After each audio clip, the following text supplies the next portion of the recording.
Ya, entonces dice, entonces el alma sin embargo no ha afectado y a las malas acciones crea una barrera alrededor del alma que oculta su presencia y las buenas acciones destruyen esta barrera y la luz majestuosa del alma que puede revelarse por sí mismo. Ya.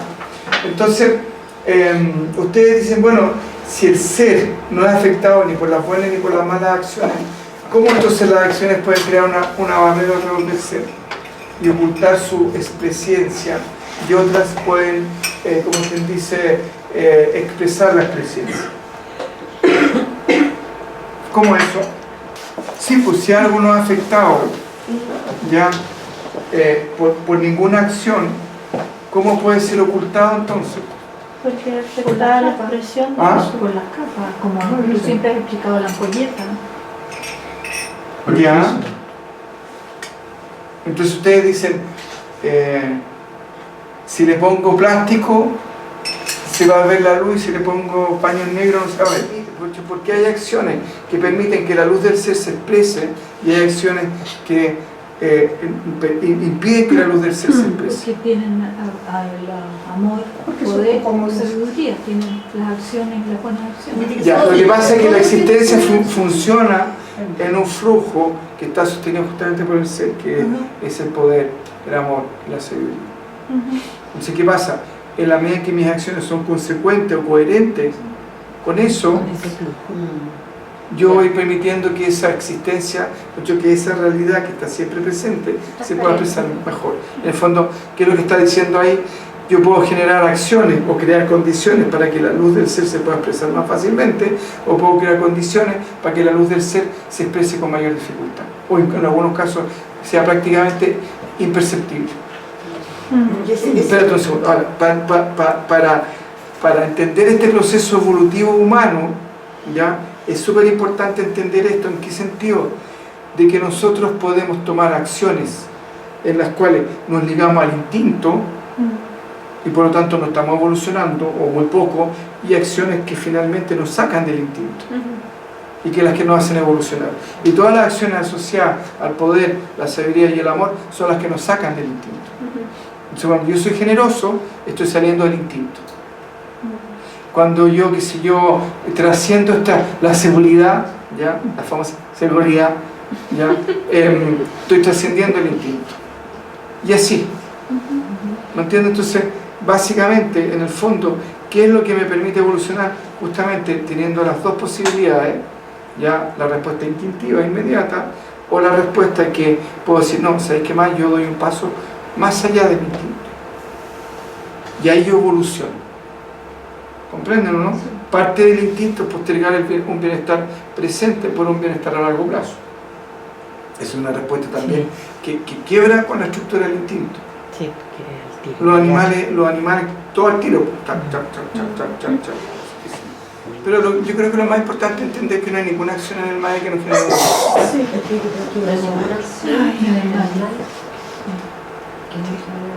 Bueno, si yo me como una lechuga, ¿quién dice que las lechugas no están vivas? Y si están vivas, sienten o no. ¿Ya?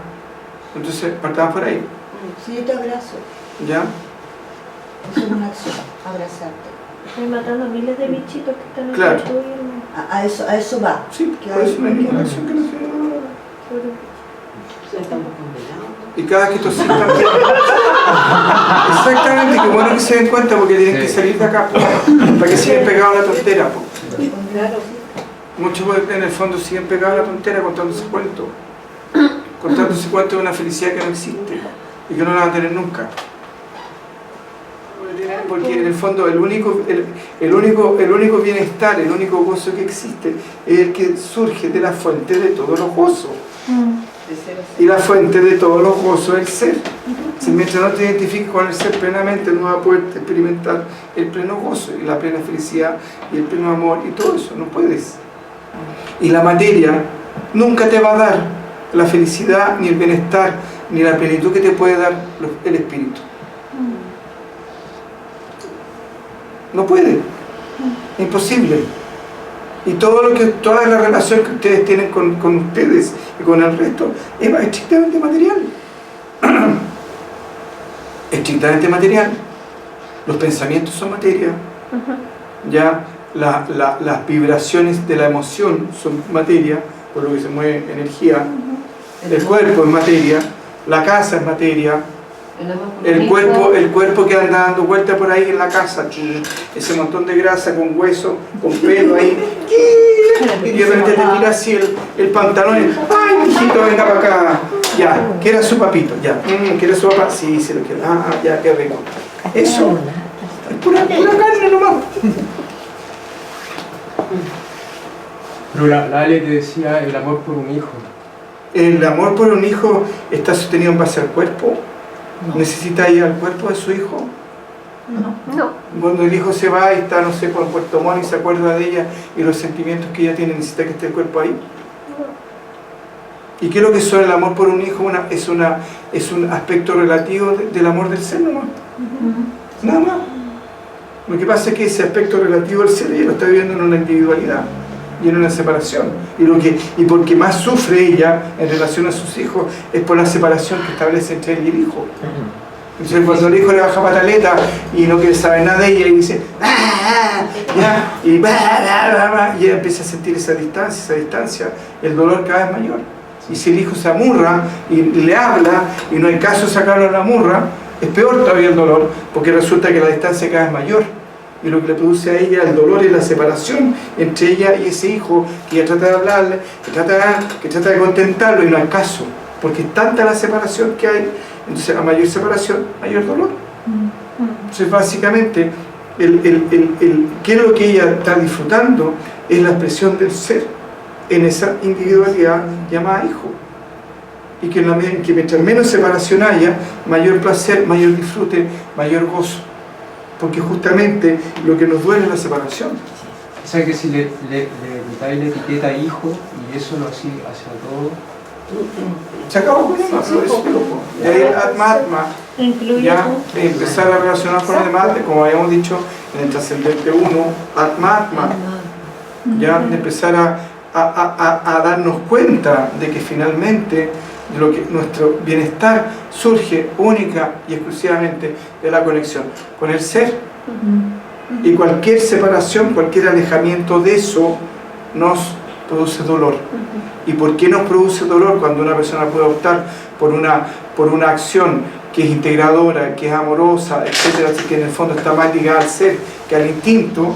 Justamente porque mientras más instintivo es más separador, más separación. Además Porque menos coherente. No es que sea menos coherente, sino que es simplemente una respuesta mucho menos evolucionada. Es mucho más separadora porque el instinto es separador, es posesivo, es excluyente, es territorial, es amenazante, etcétera, etcétera. Todo lo que tiene que ver con el instinto. Además, como somos posesivos, tendemos a Es el apropiarnos instinto. del momento feliz y de tratar de hacerlo perdurable en algún donde Por imposible. instinto, ¿por qué? Porque eso está sostenido en base a la separación. Porque tú estás separando. Este momento es feliz, el que viene no sé si será feliz. Claro. Y el que pasó no era feliz. Soy tan feliz, pero que no quiero que se acabe. ¿Pero por qué? Porque estás comparando. Pero chica, estás comparando. Estás haciendo una comparación. ¿Ah? Estás haciendo una comparación. Sí, pues me refiero Ya, pues que estás somos... dualizando, estás dividiendo. Y estás separando la realidad en esto y acá. Y lo que te duele es esa separación. Sí, pues. Sí, se lo estoy diciendo lo contrario. No, si tampoco dije que dijera lo contrario. Si hubieras escuchado te habrías dado cuenta que no dije. ¿Sí? Entonces, en la medida que uno empieza a experimentar las separaciones aquí, ¿no es cierto? Mayor dolor. Con menor sufrimiento es porque Porque- vamos por buen camino, por decirlo de alguna manera. Claro, en el fondo, mientras más te das cuenta de que la separación es una construcción mental y que está sostenida por el ego y que no tiene ninguna base en la realidad, ¿por qué no tiene ninguna base en la realidad? Porque en el fondo nunca hubo ninguna separación, Claro, en el fondo esencial. claro. Y en la forma, ya, pero eso ya es como quien dice, tener la cosa más expandida todavía, aún. En la forma es una modificación del fondo. Entonces, por lo tanto, nunca hubo separación. hay percepción de separación. Hay percepción de separación, pero en sí mismo no hay separación. Por lo tanto, no hay sufrimiento. Claro, pero es que es muy importante entender que todas esas cosas son una consecuencia. Seguro, sí. Porque si yo me lo impongo como un concepto, como una idea, me estoy separando más. No, pues ahí no sirve. Pero, lo cual no significa de que yo no pueda crear un espacio en mi conciencia donde, como quien dice, como el lobo principito era, ¿no? Que se van haciendo como amigos de a poco. Sí. El zorro. El zorro con el principito, yo empiezo, no sé cuál, parece que el ser es el zorro, o el principito, no sé cuál de los dos. El zorro se domestica. El zorro no dice domestica, ya. Entonces, el ser es el zorro y ustedes son el principito. Uno tiene que empezar a domesticar, a crear un espacio en su conciencia de aceptación de esa realidad. ¿Y qué es lo que es ir perdiendo el miedo? Porque en el fondo ustedes no se iluminan por miedo. ¿Y qué es lo que es el miedo a la conciencia instintiva? Tienen miedo a podría ser una enciclopedia de los miedos, y ella también cada uno Los que te impiden. por los cuales no se ilumina. Pero al final todos esos miedos se resumen en el miedo a la muerte, ¿no? También. A perder el cuerpo físico. Bueno, en las tradiciones se habla de Mara, ya hablan de Mara patriar, Mara básicamente es la muerte, el miedo a morir, es la parte del instinto donde, ya, porque en el fondo Mara es la raíz de todos los deseos.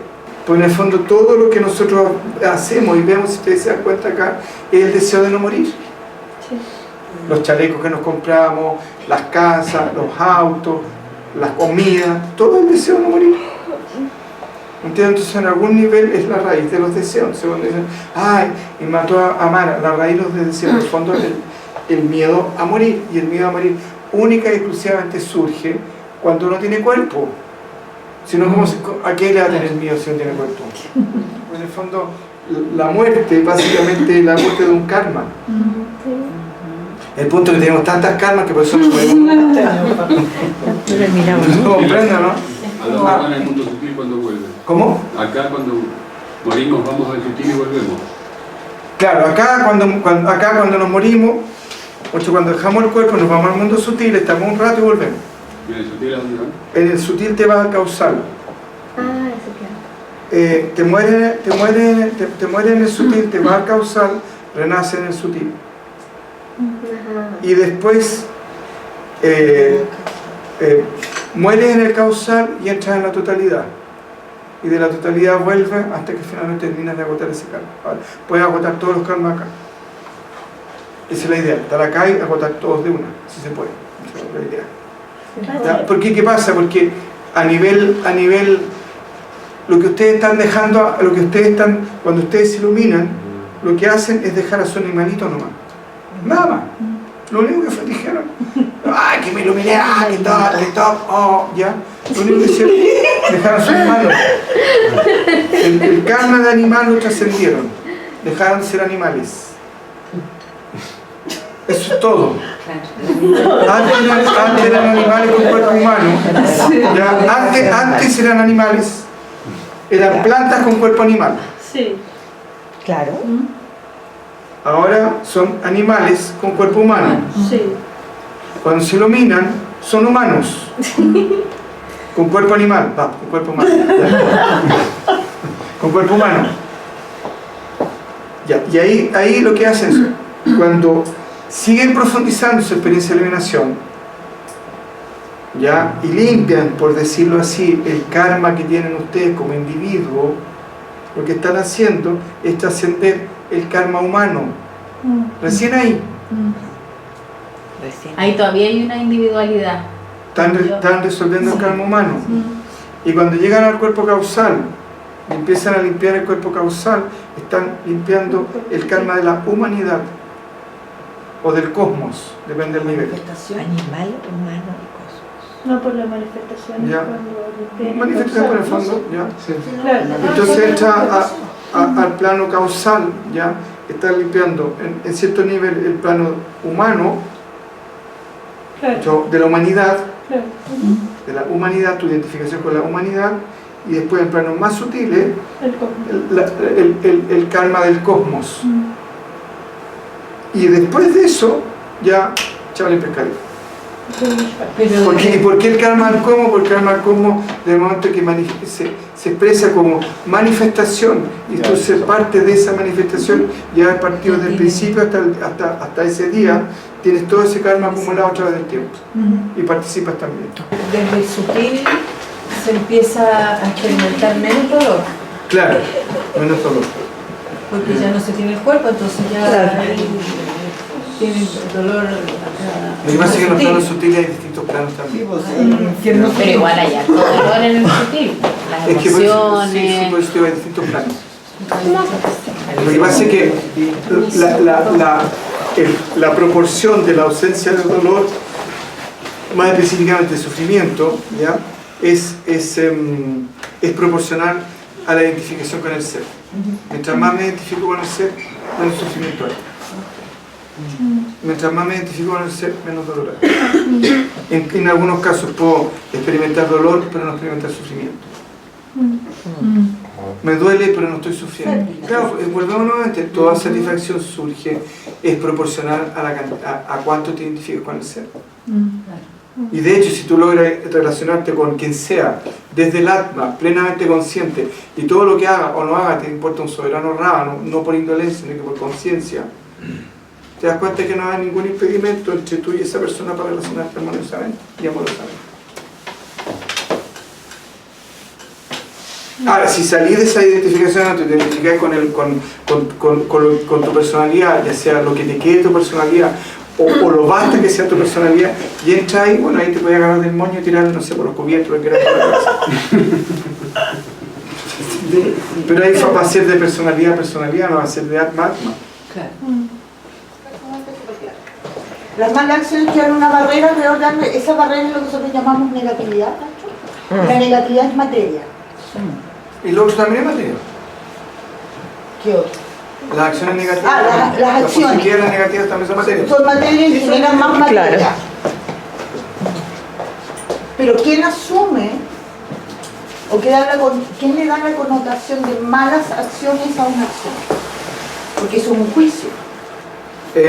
Claro. Dentro de este contexto, porque la verdad es que acá hay que contextualizarlo. ¿A qué se refiere dentro de este contexto relativo? Porque esta expresión es relativa, es todo relativo. ¿Estamos? Se refiere a que el ser tiene ciertas cualidades, o se expresa, por decirlo de alguna manera, donde nosotros acá lo entendemos como sabiduría, como poder o capacidad y como amor.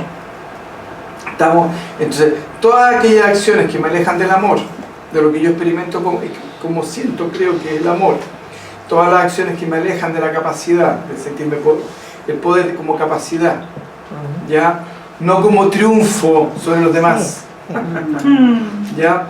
Todo lo que me aleja de la capacidad, todo lo que me aleja de la sabiduría, del amor, de alguna manera son acciones que me alejan ya de la expresión del ser. ¿Me explico, no? Entonces, por ejemplo,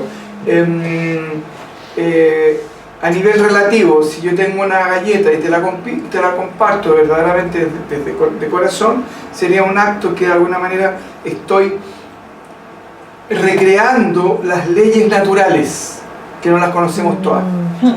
Y una de las partes, y cómo se expresa en términos relativos el ser en esta realidad a través de las leyes naturales. ¿Me entiendes? Entonces, la expresión relativa del ser, una de las expresiones relativas del ser, cómo se expresa a nivel formal, a nivel de forma, árboles, pajaritos, personas, etcétera, etcétera. A nivel sutil, leyes naturales. ¿Ya? Entonces, como que la emocionalidad, entre comillas, por decirlo así, en algún nivel del ser, la expresión en este mundo serían las leyes naturales. ¿Me explico? ¿Ya? Ya. Entonces, ¿qué pasa? Esas leyes naturales, por ejemplo, está la generosidad, ¿ya? Entonces, ¿qué pasa? Yo al hacer una acción generosa estoy, de alguna manera, entrando en el flujo existencial que es en el cual, cómo el ser se expresa en este ámbito relativo.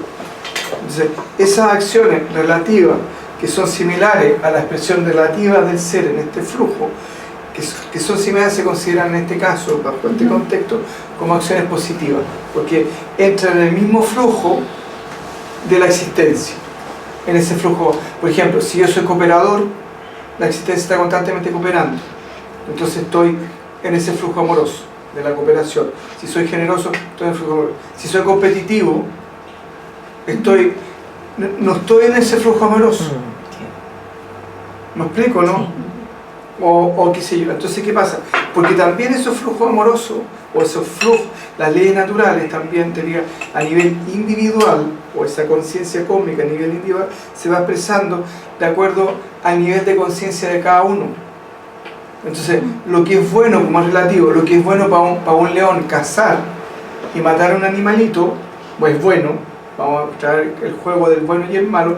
Es malo como ser humano matar a un animalito para comérmelo, porque tengo un montón de verduras que tienen un nivel de conciencia dentro del espacio relativo bastante menor que el de un animalito, y por lo tanto el nivel de sufrimiento que de alguna manera yo le voy a infligir a ese animalito que lo maté va a ser distinto que el que le inflijo a la lechuga, por ejemplo.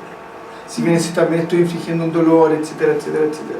Entonces, cuando yo opto conscientemente a ir por encima de mi necesidad instintiva, ¿ya? De mi necesidad instintiva, ¿ya? Y digo, ¿sabéis qué más? El placer que me produce cazar al animal, primero, después comérmelo, lo voy a dar un paso más y voy a escoger dejar esa actitud egoísta, egocéntrica, donde yo solamente busco mi satisfacción, busco mi placer, busco mi bienestar, ¿ya? Y soy capaz de dar un paso más y digo, ¿sabéis qué más? Me aguanto y no me como a la gallinita que está en el... Esa acción, de alguna manera, donde tú estás en algún nivel saltando por encima de tu ego o trascendiéndolo, ¿ya? O articulándolo, bajo este contexto sería una, ¿cómo se llama? Una acción que finalmente tiende más a generar condiciones para que la conciencia se exprese con mayor intensidad. ¿Me explico, no? Porque, por ejemplo, el animalito, el león, no tiene, o el gato, bueno, el león, en la selva no tiene mucha opción de ser vegetariano, porque su conciencia no se lo permite. Pero yo como humano, con todas las posibilidades que se, sobre todo hoy en día, sí puedo hacerlo. Entonces, ¿me explico, no? Entonces, esos saltos serían lo que de alguna manera, dentro de este contexto, se considera como acciones que te acercan a la luz o acciones que te alejan de la luz. O permiten, te fijas, que la luz se exprese con más intensidad o con menos intensidad. Pero un segundo, que estaban en fila. ¿Quién era la otra fila? Allá.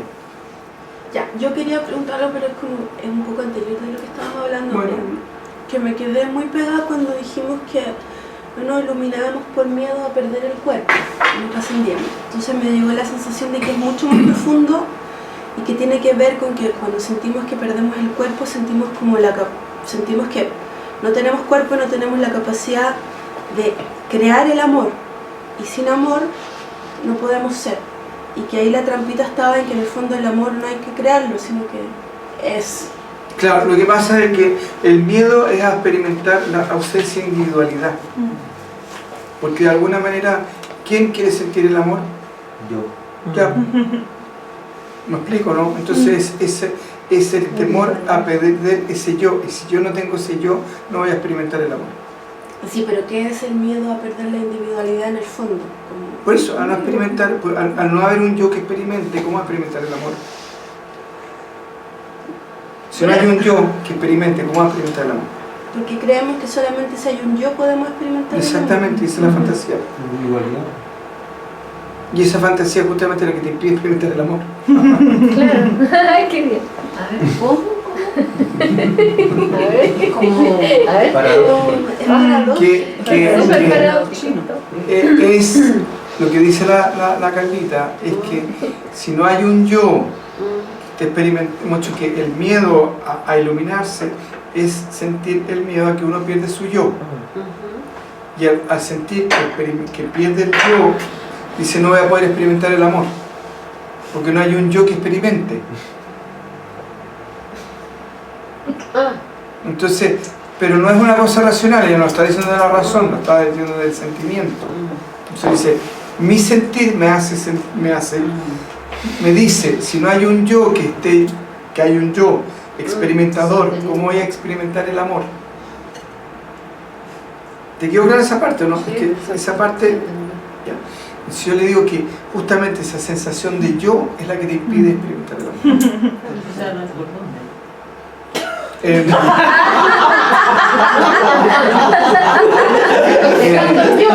¿Hay por dónde? ¿Hay por dónde? ¿Sabe por dónde? ¿Sabe dónde? ¿Por dónde? Porque justamente cuando trasciende ese sentimiento de yo es cuando entra en la plenitud.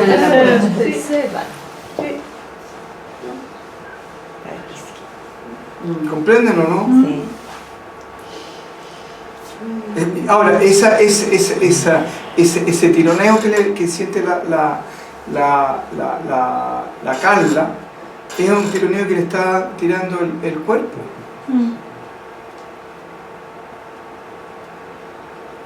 Después en otro plano más alto, pues ese tironeo, cuando están meditando, ¿ya?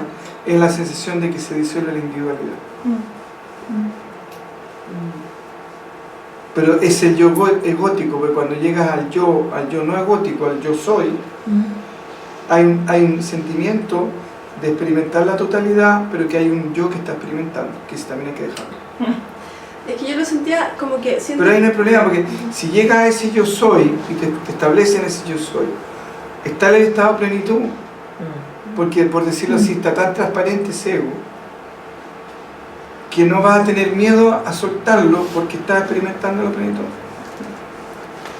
No hay un miedo a soltarlo, sino simplemente se suelta. ¿Y eso es una consecuencia? Sí. Es que yo como que lo sentía como que tenía una sensación de como que individualmente somos unos como ceritos, como que tratáramos de ser un ser, seres chiquititos, que estamos tratando de replicar lo que está haciendo el ser. Pero en buena. Sí, pues, si no, en buena, no en mala, en buena, entonces como que me da como pena, me da como ternura, ¿cachai? Como, claro.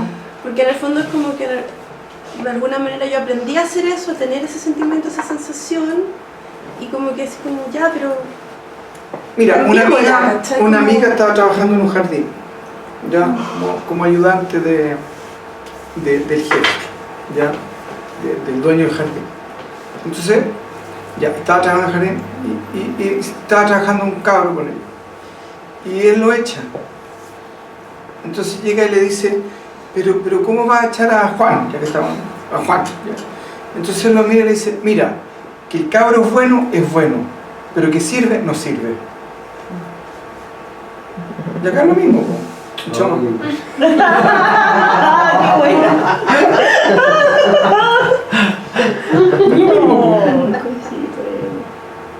¿Cachai o no? Entonces no estoy tan loco. ¿Cachai o no? Que es bueno, pero que sirve no sirve. ¿No? ¿Cómo ayudamos al ego a que pierda miedo? Es que bueno, te voy a decir, es que es súper interesante lo que dijo la Paulina, donde ella hablaba de... ¿Qué es lo que hablaba? ¿Qué estábamos No, antes, cuando estábamos conversando por ahí. ¿Preguntaste? Entre el desapego y la separación. Claro, ella me dijo, ¿sabes qué? Me estoy separando de un montón de gente y no siento dolor ni pena.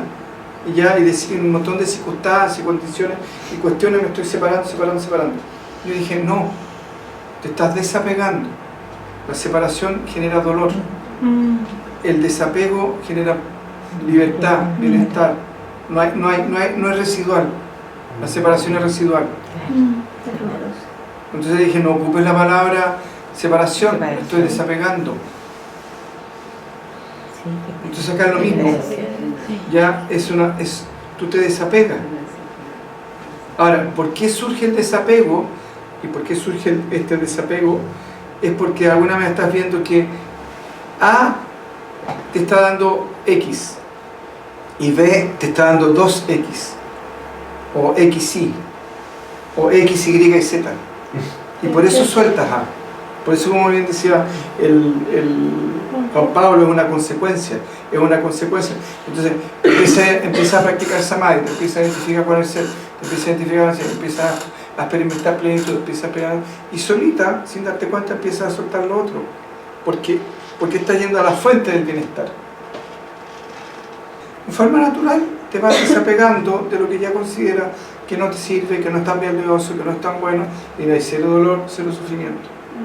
Entonces, por eso yo digo, mediten, mediten, mediten, mediten, mediten, sigan meditando, porque en el fondo, ¿cuál es la idea? Es que llega un momento en que se empiecen a identificar cada vez más con la plena conciencia y como una consecuencia natural del bienestar que están obteniendo con la plena conciencia, van a querer soltar la tarea desde el ego.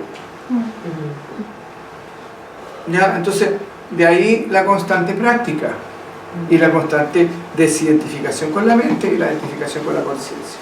Me desidentifico la mente, me identifico con la conciencia, me identifico la mente, me identifico.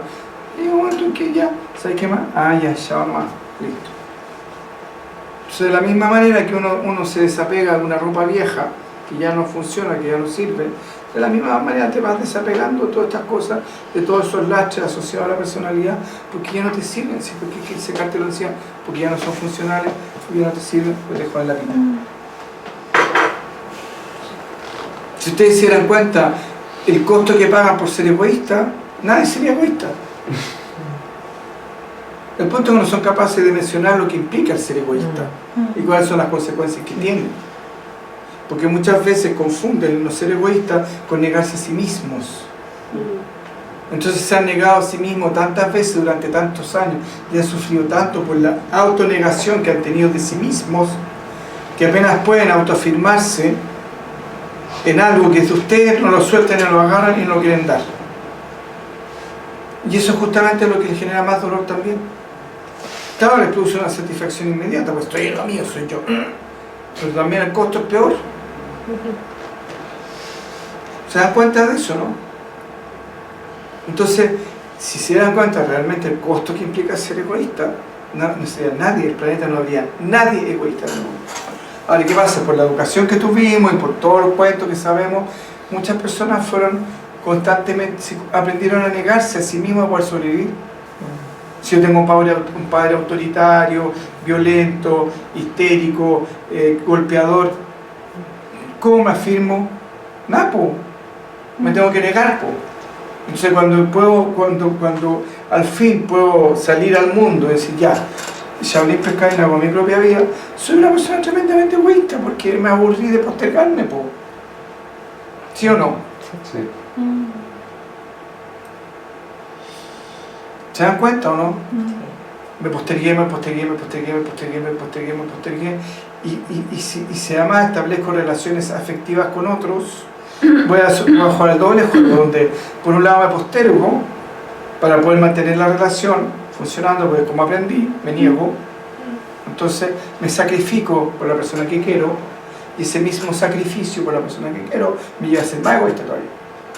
¿Por qué? Porque voy a buscar compensaciones indirectas, donde yo voy a querer también tener, y donde sí, ya, pues aquí esto, por último, ya. ¿Se dan cuenta del juego de la psique? Voy apropiándome cada vez más de esa persona. Además, también, súmelo. ¿Cachan eso, no? Entonces, es importante que entender esto, de que de alguna manera volvemos nuevamente a lo mismo. En el fondo, todo eso está ligado al instinto. Y de alguna manera, ¿qué pasa? Porque ellos dicen, pero ¿cómo no me...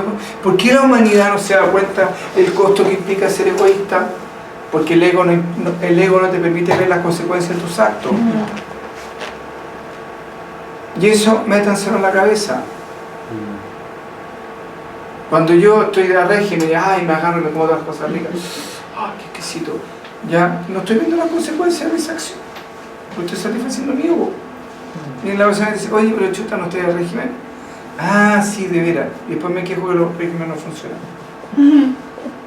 ¿Me explico, no? Y eso es un montón de cosas.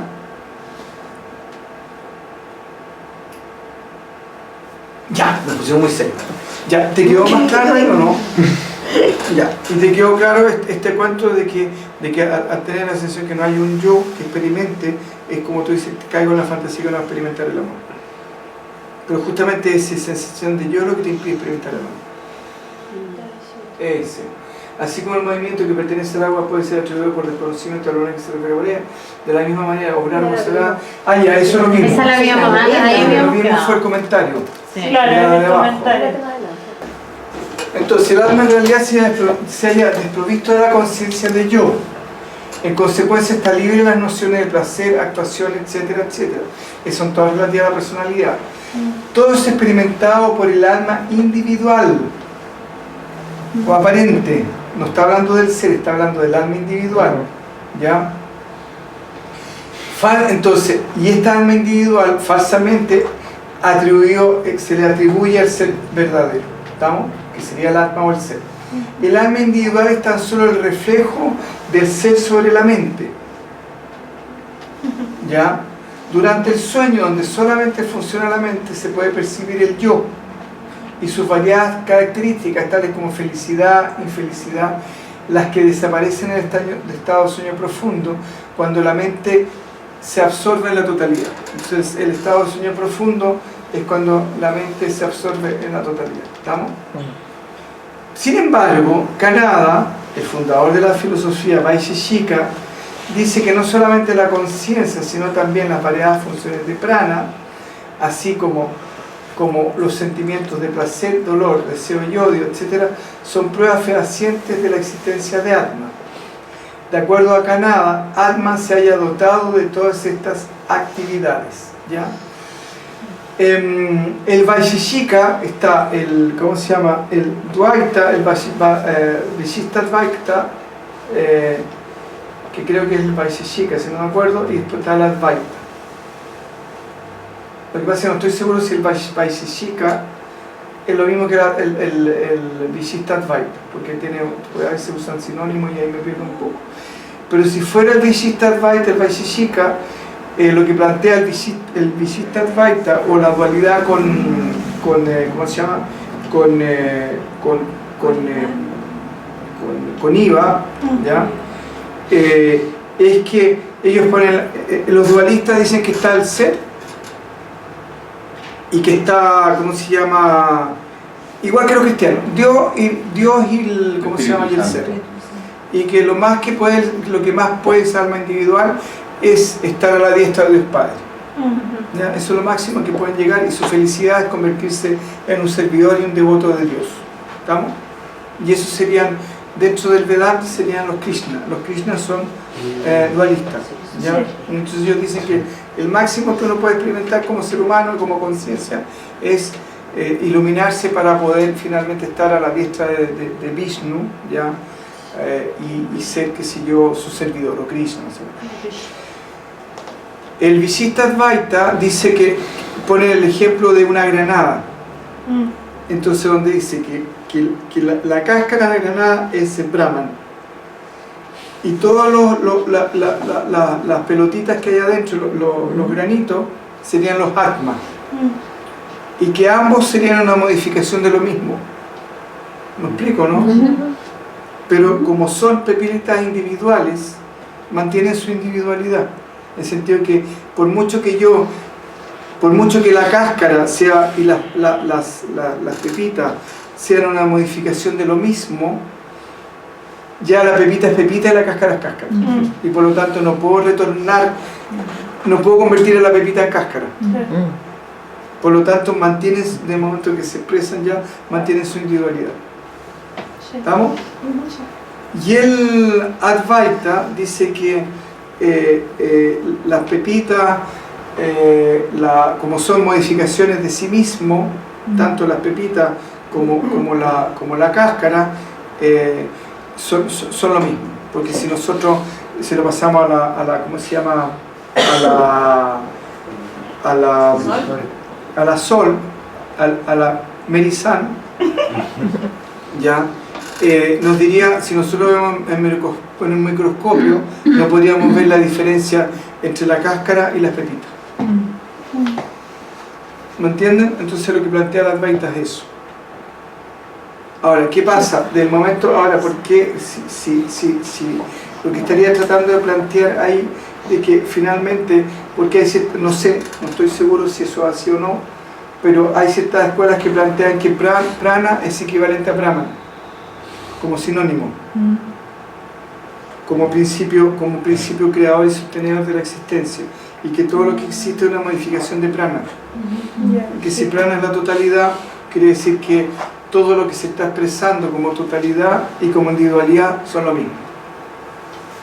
¿Comprenden eso, no? ¿Lo cacharon, no? Eric, ¿lo cachaste? Sí, sí. Vale. Son posturas. Ahora, acá en el fondo volvemos a lo mismo. Esto, lo que estamos haciendo acá es ir llevando a la mente para poder finalmente llevar a un estado de comprensión de ya, caché.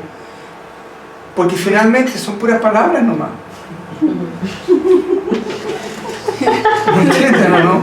Entonces que el señor Caná diga A o B o que el Chancana diga Z o Y, da lo mismo. Si básicamente son excusas para que llegue un momento en que usted diga ya, caché. Nada más. ¿Me explico, no? Entonces, es importante entender eso, no perder ese objetivo. Decir, chuta, acá, estoy acá, ¿ah? Ahora, ¿qué me va a permitir ese clic? Meditar. ¿Me explico, no? Porque hay un momento en que va a ser solito.